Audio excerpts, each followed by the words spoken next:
amigas, sejam todos muito bem-vindos a mais um comentário semanal da Parashá. A Parashá dessa semana chama-se Haazinu, Parashat Haazinu, que se encontra no último capítulo do livro de Devarim, fechando assim então o ciclo de leitura anual da Torá. E a Parashá Haazinu, no verso 1, diz o seguinte em hebraico: Haazinu hashamayim va'adaberá vetishma haaretz imrei fi. Dê ouvidos, ó céus, e eu falarei, e escuta, ó terra, as palavras ou os ditos da minha boca. Esta Parashá, ela ocorre normalmente entre Rosh Hashanah e Yom Kippur. E o Shabat dessa semana, chamado também de Shabat Shuvah, ou o Shabat do arrependimento, o Shabat do retorno, cai exatamente nesse momento, porque seria mais ou menos assim como um clímax do período que vai entre Rosh Hashanah e Yom Kippur, devido à ideia principal nesses dias, que é a ideia de Shuvah, a ideia de retorno e arrependimento.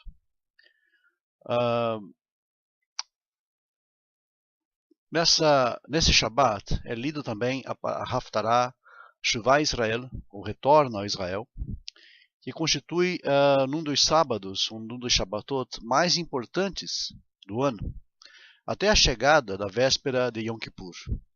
Daí no qual o nosso destino então é selado para o ano todo que se inicia.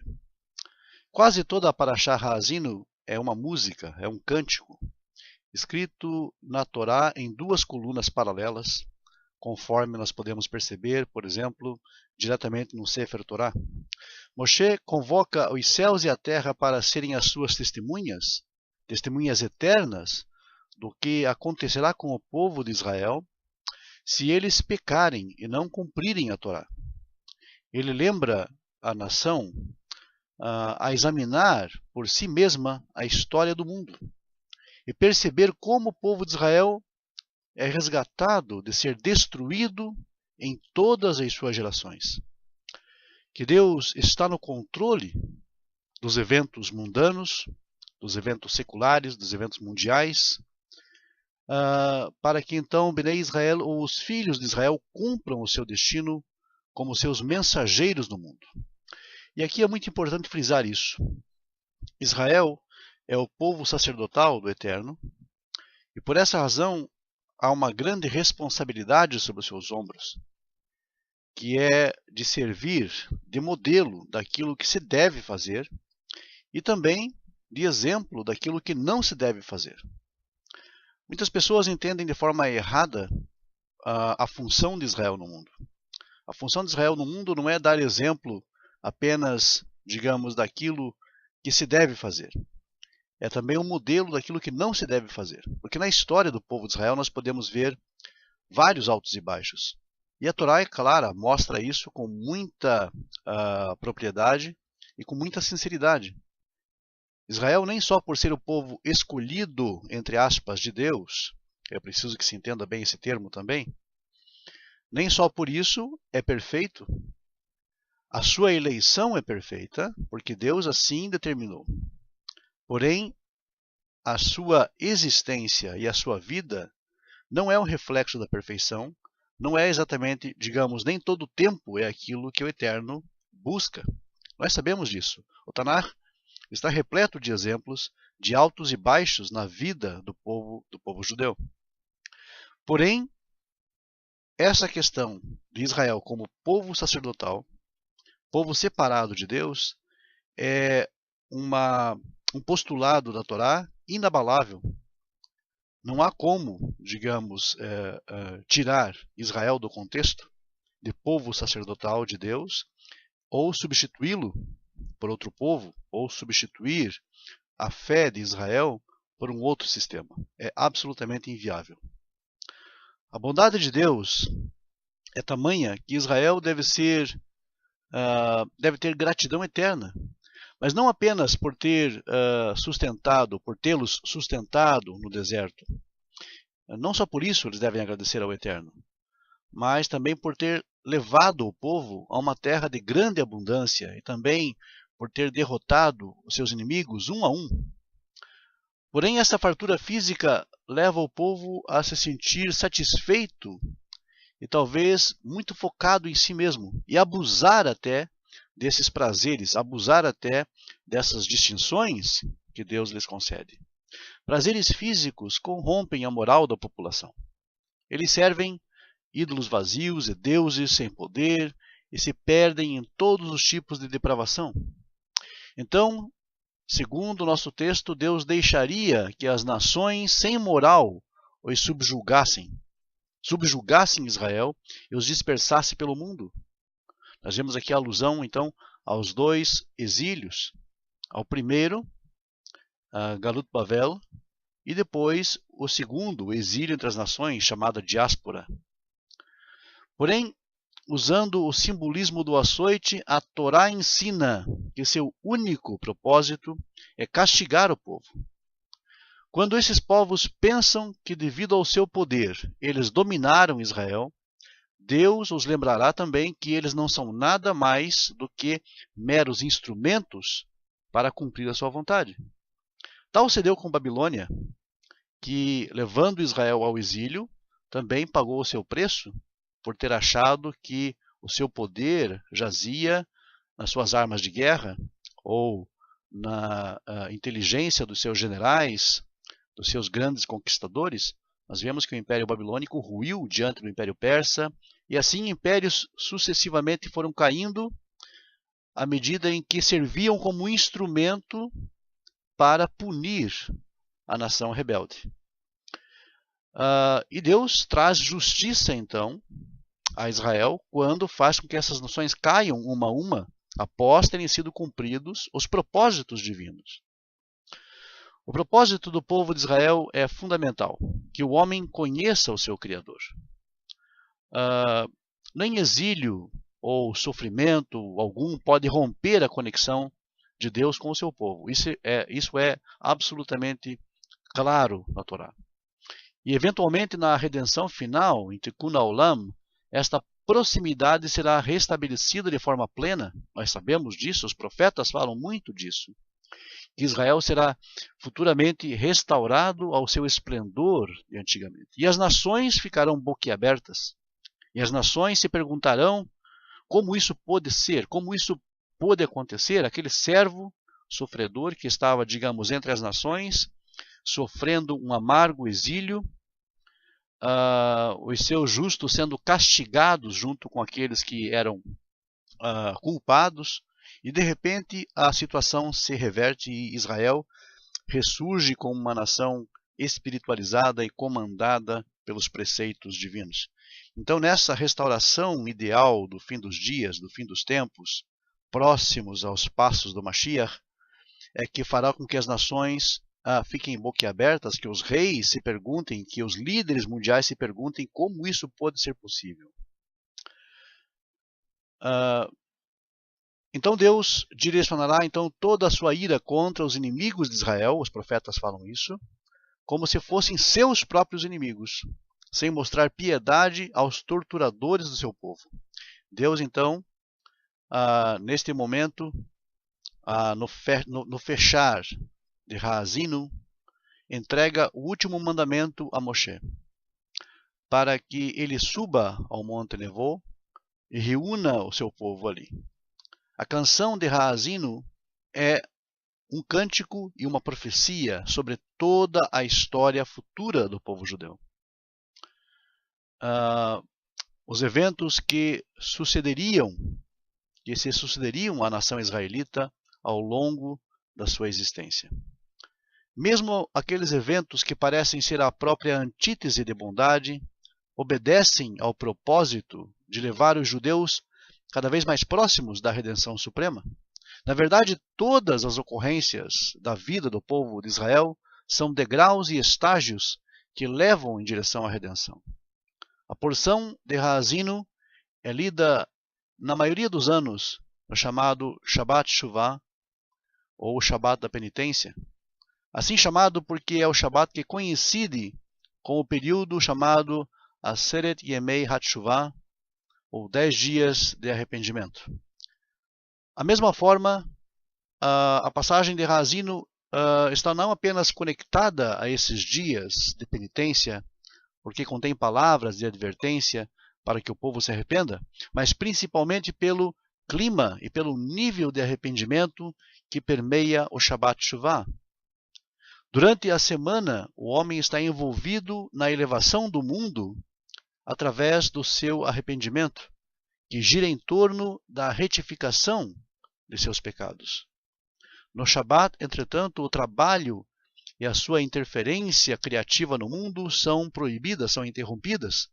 O serviço espiritual do homem envolve elevar-se de nível para nível dentro do reino de Kedushá, da santidade. Esta passa então a ser a sua tarefa, esforçar-se para chegar e escutar. Como diz a nossa paraxá, escutem, ó céus, e falarei, ouça, ó terra, a palavra da minha boca. Com essas palavras, Moshe Rabbeinu se despede do povo de Israel, pondo como testemunhas suas os céus e a terra, que foram obras primordiais da criação. E com este maravilhoso cântico, onde declara em síntese a verdade e os princípios eternos da lei divina, deste modo nos declara: perfeita é a obra do Todo-Poderoso. A corrupção não faz parte dele, senão dos seus filhos, membros de uma geração perversa e perdida. É assim que compensais o eterno povo vil e insensato. Que despedida tão amarga a de um dirigente que levou baixo a sua responsabilidade todo um povo durante 40 anos no deserto. Mas não é a tristeza de não poder chegar à meta que preocupa Moshe, senão a verdade da baixeza humana, da vileza humana.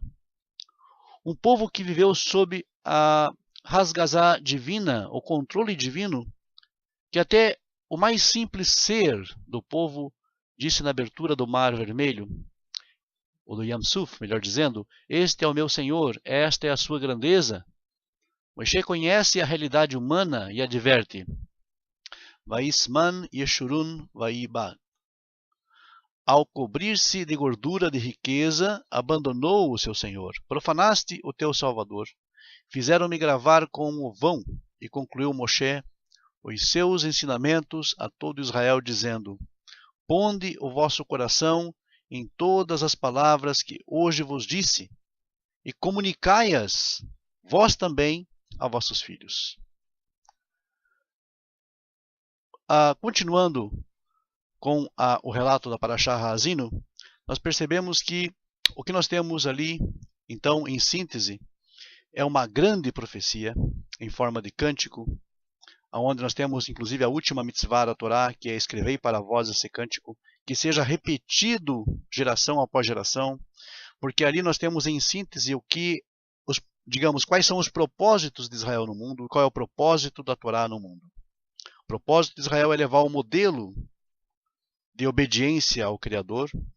O propósito de Israel é levar também o padrão que devemos seguir e também exemplificar aquilo que nós não devemos fazer. E levar isso às nações como luz para o seu caminho. Levar a Torá como luz para o seu caminho, para o caminho dos povos também, que inclui, naturalmente, muito obviamente, nações monoteístas, Bnei Noach, os justos entre as nações, que devem também ter a sua vida pautada pelos princípios éticos eternos da lei divina. E no próprio texto da Paraxá Haazinu nós vemos as consequências do fato, digamos, de que o povo muitas vezes se tornou rebelde, de que o povo muitas vezes se tornou desobediente à vontade divina, desobediente ao projeto divino para o ser humano. E nós temos então isso como resultado, aquilo que nós chamamos de história humana. O que nós percebemos são os desencontros entre as pessoas, os desencontros entre as nações, o desamor, o desafeto. Nós encontramos as guerras, nós encontramos as opressões, nós encontramos o sofrimento, a dor. Encontramos a história humana em síntese. Porém, a ideia principal aqui de Moshe é aludir a isso e chamar Israel à sua consciência, chamar Israel à razão. E quando digo Israel, isso serve para monoteístas noahides. Porque Yashar El, direto a Deus, é todo aquele que vai direto a Deus, sem mediadores, sem intermediários. Esse é Israel. Também a lição é para nós. Que assim como os céus devem dar ouvidos, e a terra também deve dar ouvidos às palavras da Torá, assim como Moshe Rabbeinu usou os céus e a terra como testemunhas, nós também devemos ser testemunhas disso, dessa história de Israel, dos eventos que ocorreram na história do povo judeu, e tirarmos lições para nossas vidas, em termos daquilo que nós devemos fazer para cumprir, satisfazer os requisitos da justiça divina, e também termos em mente, de forma clara e nítida, aquilo que desagrada ao Criador, aquilo que o afeta de forma negativa, que realmente não condiz com os seus padrões éticos, seus padrões de caráter. E que nós devemos, assim como nós devemos seguir os exemplos do Criador, como diz a tradição, fazer aquilo que o Criador faz em sentido de misericórdia, em sentido de benevolência, em sentido de santidade e piedade, nós temos aqui então um bom modelo a seguir. Nós temos em resumo o capítulo 32 de Devarim, que é o modelo de vida para todo sincero monoteísta. Qual seria a relação entre a Parashá Ha'azinu e Yom Kippur? Esse dia considerado mais sagrado de todo o calendário judaico, que viveremos na próxima semana. Explica o Rav Gedalia Shor que a Parashá Ha'azinu é um cântico entoado por Moshe que mostra a harmonia da criação, juntando tanto o passado, o presente e o futuro. O passado nos ensina sobre o futuro, e o futuro nos esclarece sobre os eventos do passado, revelando assim então uma perfeição na obra do Criador. E é justamente esta é a natureza de Yom Kippur, buscar a proximidade com o Criador do mundo e entender a perfeição da sua criação. Todos nós estamos familiarizados com a ideia de Yom Kippur.